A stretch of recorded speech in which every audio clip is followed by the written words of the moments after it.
যারা খুনি হাসিনার পুনর্বাসন চায় তারা ফ্যাসিস্টদের দোসর বলে মন্তব্য করেছেন জুলাই শহীদ স্মৃতি ফাউন্ডেশনের সাধারণ সম্পাদক সার্জিস আলম। দুপুরে বরিশাল শিল্পকলা একাডেমিতে শহীদ পরিবারের মধ্যে আর্থিক সহায়তা দেওয়ার অনুষ্ঠানে তিনি সব কথা বলেন।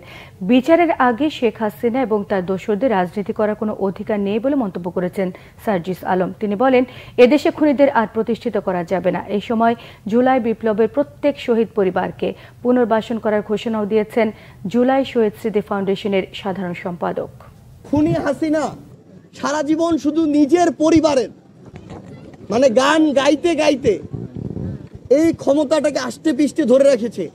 যেখানেই আপনি যাবেন তার পরিবারের কান্নাকাটি শুরু হয়েছে।